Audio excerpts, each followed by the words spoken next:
कभी भी वह विरोधी दल का टिकट वो ईमानदारी से नेताओं को टिकट बांटने नहीं दिया। यह भ्रष्टाचार का बिहार का सबसे बड़ा जिला है और जनस्वराज में आम आदमी का प्रवेश है, आम आदमी का इज्जत है। नमस्कार, मैं हूं राधेश्याम कुशवाहा। आज प्रभात खबर इलेक्शन एक्सप्रेस की टीम पहुंच चुकी है सुपौल जिला में और सुपौल विधानसभा में जब प्रभात खबर की टीम अलग अलग चौक चौराहे पे बात कर रही थी, एक नाम आ रहा था अनिल कुमार सिंह, जो अभी जनसुराज में है और वो नाम किस लिए आ रहा था इस पे भी बात करेंगे। उससे पहले प्रभात खबर में आपका स्वागत है sir. Prabhat Khabar election express के माध्यम से बिहार की जनता, खासकर सुपौल की जनता को बहुत बहुत शुभकामनाएं। हम बात करेंगे जो सुपौल की जनता है 1990 से लेकर के और आज तक एक ही प्रत्याशी पे, एक ही व्यक्ति पे भरोसा किया है, विजेंद्र प्रसाद यादव। और वो कई बार बिहार में मंत्री भी रहे हैं, अभी भी ऊर्जा मंत्री हैं। तो क्या कहना चाहेंगे उनके बारे में, अगर संक्षिप्त में कुछ बात? देखिए, ईमानदारी से कहता हूं और जो हकीकत है वह बात है। विजेंद्र प्रसाद यादव 1990 से लेकर के 2025 तक के विधायक, यानी 35 साल तक। लेकिन आप लोगों को जानना चाहिए हकीकत, इस पर जनता का विश्वास नहीं है। कभी भी वह 50% से ज्यादा मत नहीं मिला। 1990 में वो पहली बार विधायक बने। आप जान लीजिएगा कि 1990 में 30 उम्मीदवार चुनाव मैदान में थे। 30 उम्मीदवार। प्रमोद कुमार सिंह जो पूर्व विधायक थे वह चुनाव मैदान में थे और दो विधायक उनको हराने के लिए, एक उमाशंकर सिंह और एक अमरिंदर प्रसाद सिंह, तीनों स्वजातीय उम्मीदवार थे। ये दोनों व्यक्ति हराने के लिए प्रमोद कुमार सिंह के खिलाफ खड़ा हुए थे और परिणाम मात्र 4200 वोट से 1990 में मात्र 4200 वोट से विजेंद्र प्रसाद यादव चुनाव जीते और जब राजद की सरकार बनी वह मंत्री रहे। अब देखिए हकीकत क्या है। हकीकत यह है, कभी भी वह विरोधी दल का टिकट वो ईमानदारी से नेताओं को टिकट बांटने नहीं दिया। ये चूंकि पहले राजद में थे, उसके बाद जदयू में। इनका संबंध हर बिहार के तमाम बड़े नेताओं से है।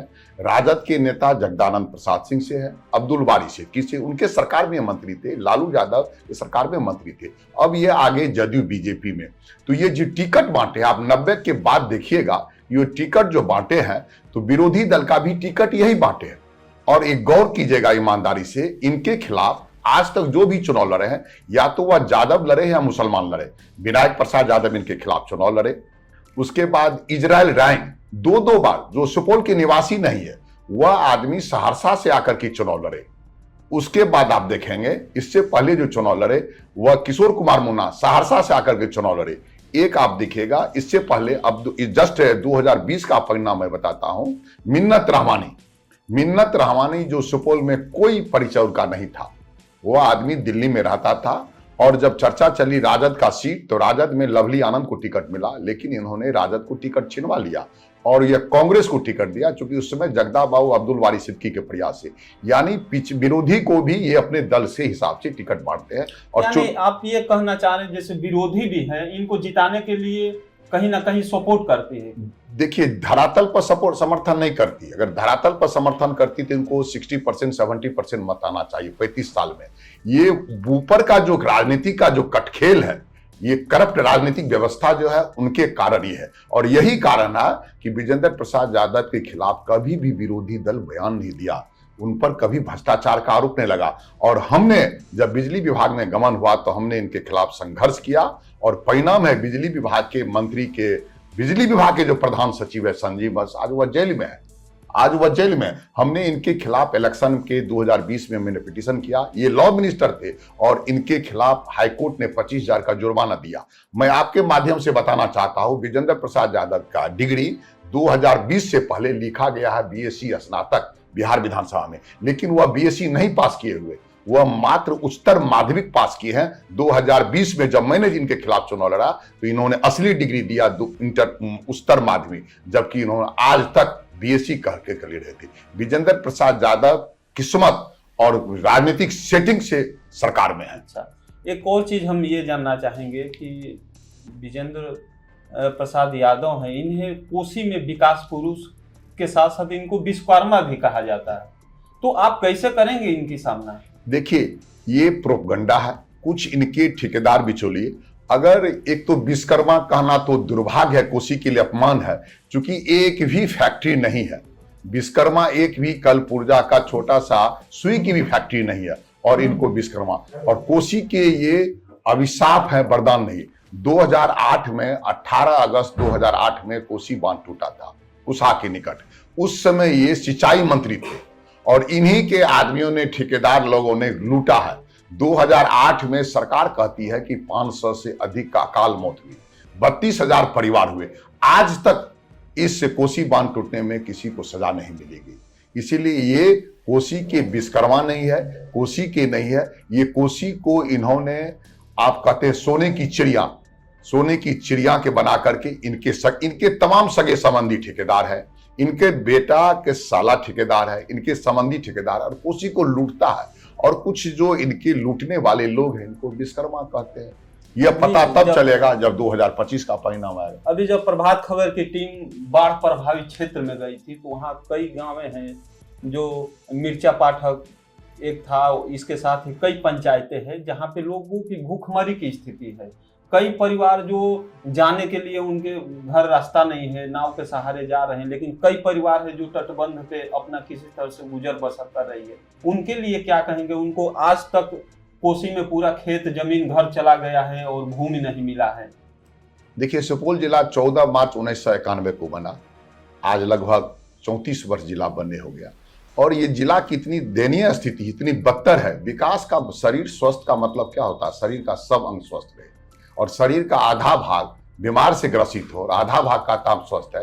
ये अधिकांश सुपौल जिला की अधिकांश 60% आबादी कोसी के बांध के तटबंध के अंदर रहते हैं। उनकी स्थिति आप ये जानिए, जानवर से भी बदतर है।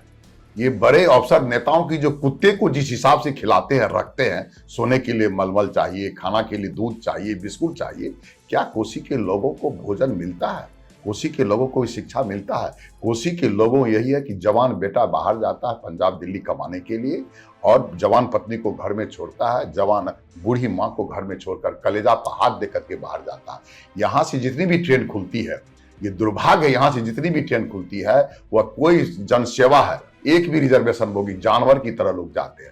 और एक सबसे बड़ी दुर्भाग्य की बात है, जितनी बड़ी कंपनियां सुपौल में काम करने के लिए है, कोसी में जो पुला बन रहा है, जितनी बड़ी कंपनियां, एक भी यहाँ के स्थानीय मजदूर नहीं है। ये बहुत गंभीर बात है। ये एक बात हमको सुनने को मिला, जो दरभंगा से सुपौल तक का पुल बन रहा है भारत माला योजना के तहत, तो इसमें कम से कम 20,000 से अधिक मजदूर काम कर रहे हैं, लेकिन एक भी मजदूर सुपौल के नहीं है। इस पे क्या कहेंगे आप? नहीं, ये बहुत दुर्भाग्य है कि बकोर में बन रहा है, देश का सबसे बड़ा पुल बन रहा है, और तमाम मजदूर, ठीक है, तकनीकी ज्ञानी आदमी बाहर से आवे, लेकिन जो अकुशल मजदूर होता है वह भी बाहर का आता है।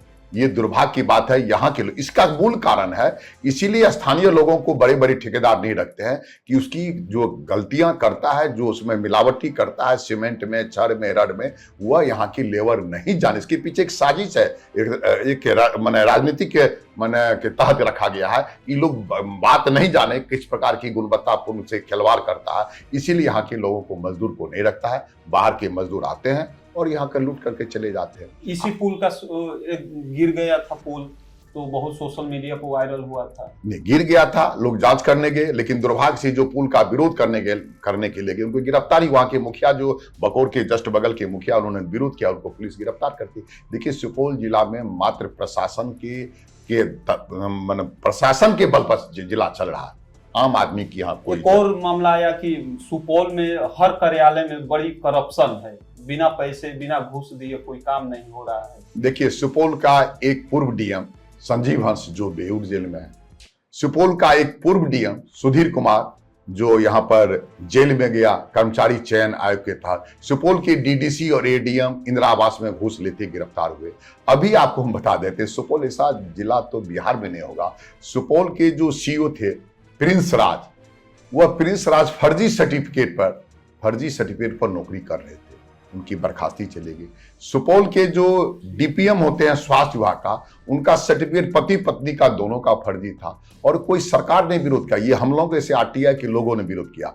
और एक गंभीर मामला है, जो यहाँ के जिला मत्स्य पदाधिकारी थे सुपौल में, अभी 3 माह पहले एक मतलब सरकार का कार्यक्रम चल रहा था टाउन हॉल में, डीएम बैठे हुए थे, वहां के बिहार सरकार के मंत्री नीरज कुमार बबलू बैठे हुए थे, और वह मत्स्य विभाग का ही कार्यक्रम था, और दारू शराब पी करके वह अभिनंदन कर रहे थे मंत्री और के। बाद में लोगों ने जब शिकायत किया गया तो उनकी गिरफ्तार करके जेल भेजा गया।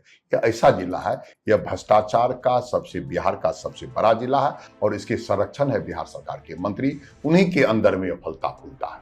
यहाँ से जो विधायक हैं विजेंद्र प्रसाद यादव मंत्री भी हैं, और 2 महीना और रह गया है चुनाव का, 2 महीना से पहले ही चुनाव होगा। आप प्रत्याशी भी हैं, दावा भी कर रहे हैं, तो कैसे करेंगे सामना? अगर जीत जाते हैं, जनता भरोसा करती है, तो कौन सा काम है कि सबसे प्रमुखता के साथ जनता के लिए करेंगे? देखिए, अभी 90 से लेकर के अभी तक जो चुनाव हुआ 20 तक, उसमें था ये जीतने का, इसका मूल कारण था कि जंगल राज का भय दिखा करके ये आज तक चुनाव है। इस बार प्रशांत किशोर जी ने एक विकल्प दिया है। जब 2 घर है, दोनों घर लुटेरा हो, तो मतदाताओं की समस्या उत्पन्न हो रही थी। इस बार एक विकल्प मिला है, जनसुराज ऐसा विकल्प है कि दोनों दल के, दोनों गठबंधन से जो लोग आम जनता परेशान है, ऐसा नहीं कि जनता दल यू और बीजेपी से ही परेशान है, राजद और कांग्रेस गठबंधन से जो परेशान है, ये दोनों गठबंधन से परेशान आम जनता, इनका एकमात्र विकल्प है जनसुराज। जहां कहते हैं कि जनसुराज की सरकार बनेगी। जनसुराज की इसलिए सरकार बनेगी, वह जनता का सुंदर राज लाना चाहती है। वो अपना मुद्दा जो लाया पूर्णतः जनता पर लाया। ये दोनों दल तो सिर्फ सरकार बनाने के लिए गुना भाग जोड़ घटाव कर रहा, और जनसुराज जनता का सुंदर राज, पहला उनका 5 काम वह करने के लिए तैयार है। आपके नेताजी कह रहे हैं, प्रशांत किशोर जो हैं, वो कह रहे हैं कि हम बिहार की व्यवस्था बदलने के लिए काम कर रहे हैं, न कि सत्ता बदलने के लिए। तो यहाँ पे आपकी रणनीति कैसे काम आएगी? देखिए, एक सुपौल में यहाँ पर स्पष्ट है कि आम जनताओं के लिए यह दल है। आम जनता, जो आदमी गरीब है, अपने बच्चे को वह सरकारी विद्यालय में जहाँ सुविधा नहीं मिलती है वहां पढ़ाने के लिए मजबूर इसीलिए होते हैं क्योंकि गरीब है, और अमीरों पढ़ाते हैं आरएसएम में, प्राइवेट विद्यालय में। तो यह हमारा जनसुराज कहता है कि ऐसे गरीब बच्चों के लिए हम जब तक हम बेहतर व्यवस्था नहीं करेंगे तब तक हम उनको सरकार के द्वारा उनको सुविधा दी जाएगी। उसके बाद जब बच्चा बड़ा होता है तो यहाँ पर 10,000, 12,000, 15,000 के लिए बाहर में जाकर के जो करते हैं प्राइवेट जॉब, उसको हम इसी इलाके में हम प्राइवेट जॉब, ताकि वो अपने पत्नी और बच्चे और बूढ़ी माँ के साथ भोजन कर सके। उसके बाद जो आपका जो नकदी फसल होता है, नकदी फसल के लिए सरकार जो ऋण नहीं दे पाती है, ऐसे लोगों को नकदी फसल करने के लिए किसान को देंगे। चौथी बात है महिलाएं। तो महिलाओं के लिए इन्होंने कहा था कि हम छोटा छोटा उद्योग करने के लिए, कुटीर उद्योग के लिए जनसुराज देगी। और उसके बाद जब 60 वर्ष से ज्यादा उम्र हो जाता है, जब काम करने से लाचार हो जाता है, तो उसके लिए हम सम्मान योजना के तहत उनको 2,000 यानी जन्म से लेकर के बूढ़े तक के लिए इन्होंने एक प्रोजेक्ट बनाया। ये उस पर काम करना, ये उसी तरह की बात है कि अगर हमको दिल्ली जाना होगा तो हमको सही रास्ते पर चुनना होगा। तो इसीलिए हम सही रास्ते की ओर जा रहे हैं, हम जनता को दिखा रहे हैं सही है। इतना दिन जो वोट हुआ है वो सिर्फ लालू यादव के नाम पर, बीजेपी के नाम पर, नरेंद्र मोदी के नाम पर, नीतीश कुमार के नाम पर, हिंदू मुस्लिम के नाम पर, बैकवर्ड फॉरवर्ड के नाम पर। और ये प्रशांत किशोर जी का जो जनसुराज कहता है कि आप अपने लिए वोट दीजिए, अपने बच्चों के लिए दीजिए। तो ये सबसे बड़ी बात है, किसी राजनीतिक दल को इतनी ताकत नहीं है कि अगर प्रशांत की कहे कि मेरा उम्मीदवार अगर गड़बड़ सिलेक्शन हमने कर लिया है तो आप उसको वोट नहीं दीजिए। ये कोई कहने की हिम्मत नहीं कर सकता। और हमारे दल के प्रशांत किशोर जी कहते हैं कि अगर जनसुराज में किसी का चयन गलत हो गया, जनसुराज में उम्मीदवार में टिकट ऊपर से नहीं मिलेगा, जनता के अनुरोध पर, जनता की अनुशंसा पर मिलेगा। हम ही अगर आपा है तो उनका जो पैमाना है जनता में, उनका हमारे प्रति क्या विश्वास है, हम जनता से कितने जुड़े हुए, इसी पैमाने पर मुझे टिकट मिलेगा। हम लोगों को ऐसे व्यक्ति, एक सामान्य व्यक्ति अगर टिकट मिलने की दौड़ में है तो इससे बड़ा उपलब्धि क्या हो सकता है। टिकट तो मिलता है विजेंद्र प्रसाद यादव अगर बूढ़े होंगे तो उनको बेटा को टिकट मिलेगा, नीरज कुमार की पत्नी को टिकट मिलता है, टिकट तो मिलता है परिवारवाद को मिलता है, टिकट तो बाल बच्चे को है, टिकट तो अपराधी को मिलता है, टिकट तो करोड़पति को मिलता है। एक भी नेता बताइए दोनों गठबंधन में कोई आदमी, नया आदमी, कोई वर्कर उसमें प्रवेश कर सकता है? कोई प्रवेश नहीं कर सकता। और जनसुराज में आम आदमी का प्रवेश है, आम आदमी का इज्जत है, और गरीब भी चुनाव लड़ रहा है। अभी मैं सुपौल विधानसभा में हूँ। सुपौल विधानसभा की बात करें तो यहाँ से जो विधायक हैं विजेंद्र प्रसाद यादव ऊर्जा मंत्री है और उनका ही क्षेत्र है। तो इस बार यहाँ पे जो चुनाव होगा वो विकास पे होगा, वो व्यक्ति विशेष की और समाज सेवी जो है उनकी सक्रियता ज़्यादा दिख रही है। तो फिर मिलेंगे अगले वीडियो में, तब तक के लिए धन्यवाद। प्रभातखबर.com, विश्वास वही, रफ्तार नहीं।